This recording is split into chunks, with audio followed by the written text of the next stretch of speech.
Assalamualaikum warahmatullahi wabarakatuh. Selamat datang di podcast Inspiratif, ruang dengar yang memakai semangat kebangsaan, pelayanan publik dan transformasi birokrasi. Di sini, saya Mita selaku host dalam podcast ini, dan saya juga kali ini tidak sendiri ya. Kali ini saya juga ditemani oleh Mbak Yesi dan juga Mas Haris dari Kementerian Pertanian yang akan menemani Anda dalam obrolan menarik bersama narasumber kita, yaitu Mbak Syahna. Selamat datang Mbak Syahna. Ya, Kak Vita, selamat datang. Nah, bagaimana kabarnya?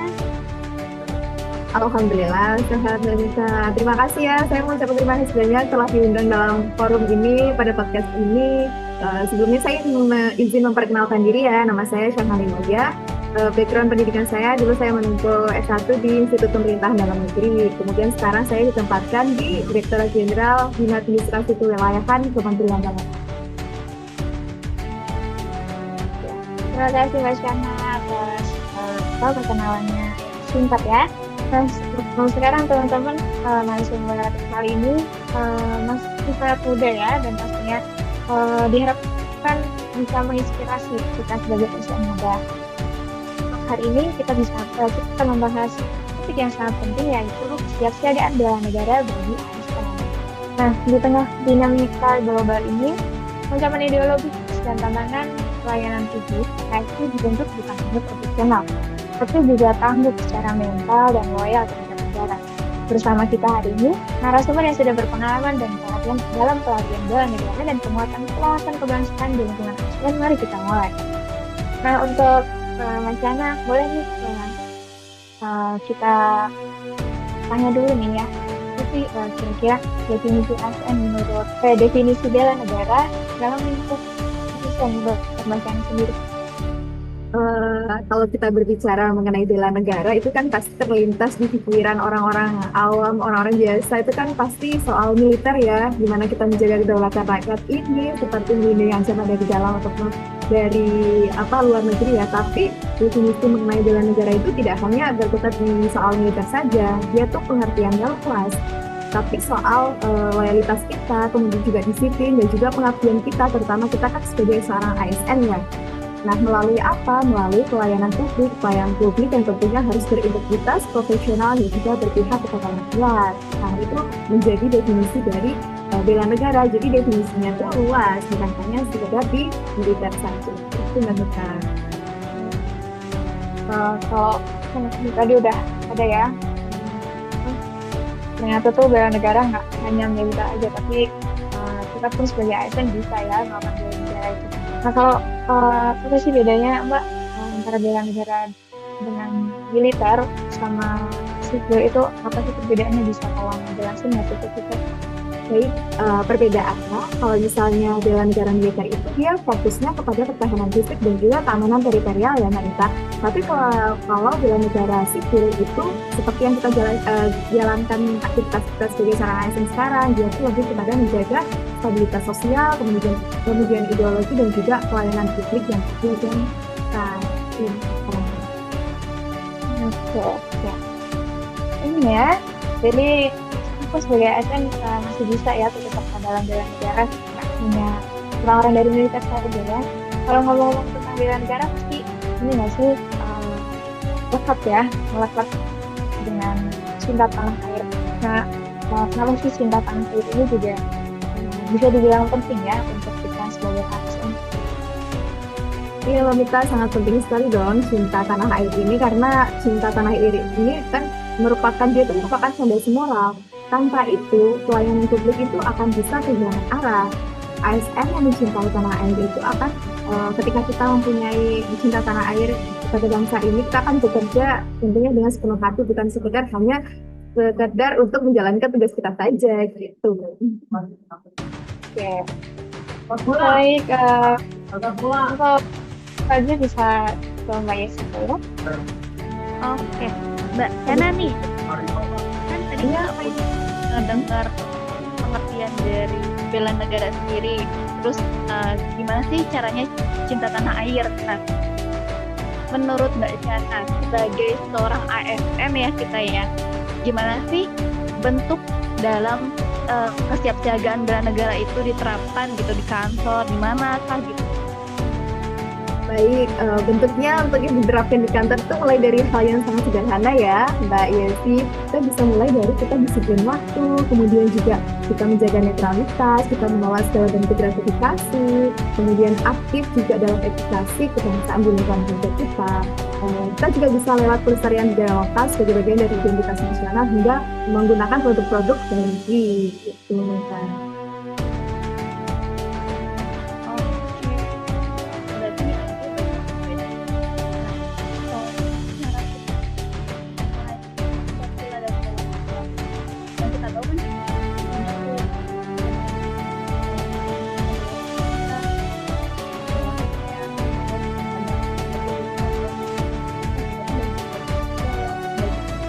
tahu kan banyak tuh kedaulatan teritori.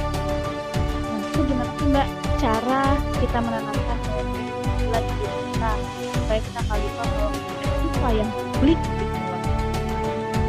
Caranya ya dengan caranya itu dengan menanamkan nilai-nilai Pancasila dalam kehidupan kita sehari-hari, mulai dari kayak adil, bermusyawarah, kemudian juga kita berorientasi kepada kesejahteraan rakyat. Nah, dengan kan kita berkutat dengan pelayanan publik ya. Nah, pelayanan publik yang kita lakukan itu juga harus mencerminkan semangat netralnya dan juga semangat persatuan. Kalau dari kita sendiri nih kan Ya. dari pertanian. Nah, ini cara kita atau contoh kita untuk menerapkan khususnya ya dari yang itu menerapkan sikap bela negara itu dalam menjalankan tugas kita.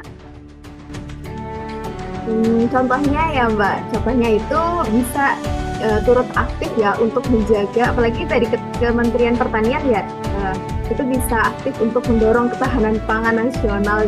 Nah, dari nilai bela negara yang terkandung, yaitu menjadi salah satu bentuk usaha untuk menjaga kedaulatan bela negara dari ancaman krisis pangan ya, dan juga ketergantungan impor kita ke luar negeri. Nah, itu kita juga bisa mendampingi petani yang di daerah terpencil, karena dalam hal ini kan ASN Kementerian Pertanian kan dia menjalankan tugas untuk pengabdian langsung kepada rakyat ya, sebagai wujud dalam pemerataan pembangunan.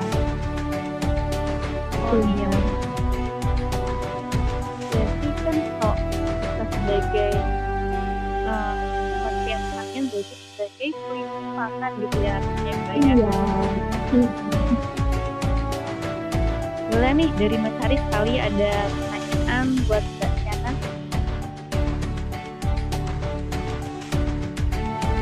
Ya, apakah suara saya sudah terdengar, Mbak? Sudah terdengar Mas Haris. Saya mau bertanya nih mengenai ancaman Boleh. nyata yang harus diwaspadai ASN saat ini. Baik Terutama Mas. kalau bicara ancaman nih, apa saja bentuk ancaman terhadap yang menurut Anda yang harus diwaspadai ASN saat ini? Baik Mas Haris, kalau kita berbicara mengenai ancaman ya, sangat banyak sekali ancamannya dari berbagai macam ini. Ada ancaman ideologi ya, dari segi ideologi seperti paham radikal, paham intoleran seperti itu. Kemudian juga ancaman dari segi moral ya, seperti korupsi, juga gratifikasi dan juga penyalahgunaan jabatan. Lalu kemudian juga ancaman dari segi digital ya, seperti sekarang ini banyak sekali hoax-hoax yang bertebaran, kemudian juga ada hate speech atau ujaran kebencian, kemudian juga ada disinformasi.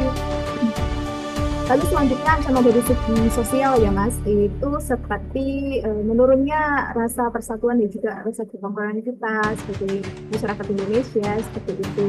Dan juga sebagai untuk mengatasi hal-hal seperti ini, kita sebagai ASN kan harus menjadi garda terdepan ya untuk melawan ancaman-ancaman itu dengan cara memperkuat pelayanan publik kita yang adil dan transparan. Seperti itu Mas.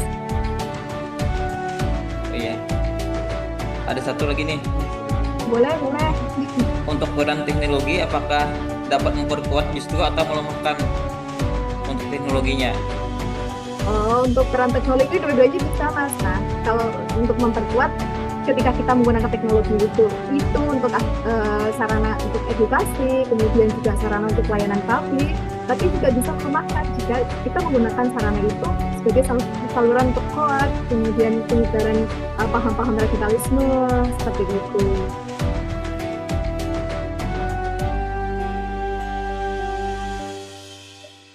Nah, untuk strategi pelatihan yang efektif itu apa aja untuk kesiapsiagaan ASN ini? Strategi pelatihan efektif ya Mas, itu pertama pelatihan itu harus berbasis dengan nilai kebangsaan, jangan hanya teknis. ASN itu perlu memahami kenapa mereka bekerja untuk negara, bukan hanya sekedar menjalankan tugas. Kita juga harus menanamkan Pancasila, NKRI, dan juga etika pelayanan sebagai fondasi. Yang kedua, itu bisa melalui pelatihan itu harus konseptual ya. Misalnya, pendekatannya bisa lewat budaya lokal seperti semangat gotong royong, itu jauh lebih mengena ya daripada hanya sekedar teori saja. Lalu yang ketiga itu pelatihan harus mendorong aksi nyata, kayak simulasi, studi kasus, ujian personal itu jauh lebih efektif daripada hanya sekedar ceramah.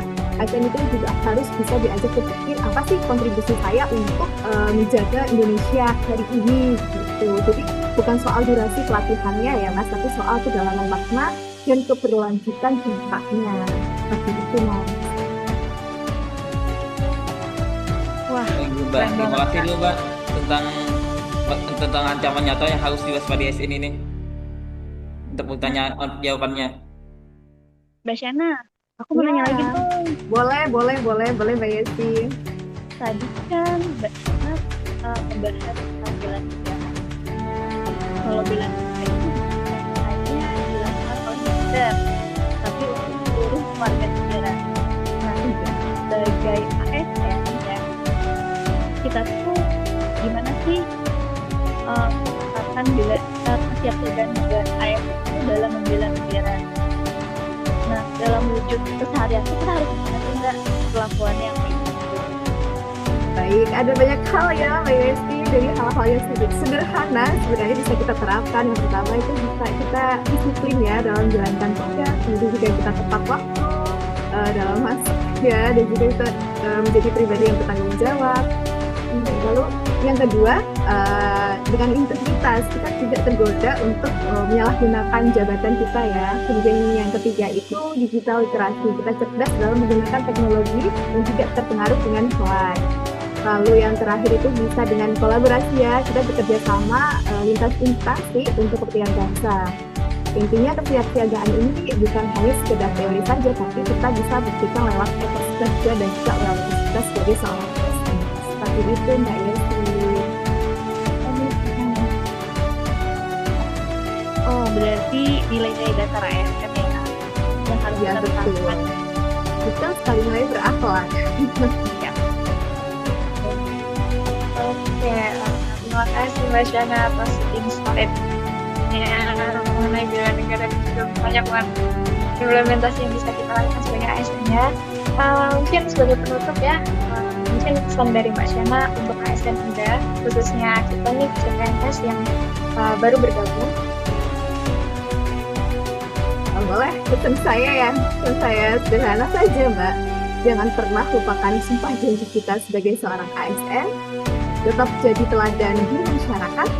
Kemudian juga teguh nilai dasar ASN, akuntabilitas, sosialisme, etika publik, komitmen mutu, dan juga anti korupsi. Karena bela negara itu dimulai dari diri kita sendiri, dari meja kita sendiri, dan setiap pelayanan yang kita berikan kepada masyarakat. Seperti itu Mbak Dita. Luar biasa. Oke, terima kasih ya kepada Mbak Shana atas wawasannya yang sangat inspiratif.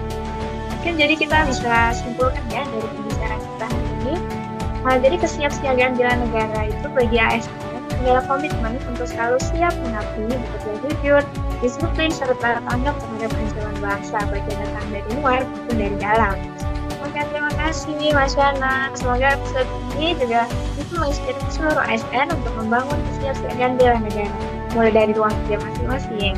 Saya, Nita, dan juga rekan-rekan dari Mas Haris dan juga Mbak Yesika pamit undur diri. Sampai jumpa. Terima kasih Mbak Mista, Mbak Yesi, Mas Haris. Ya, sama-sama Mbak.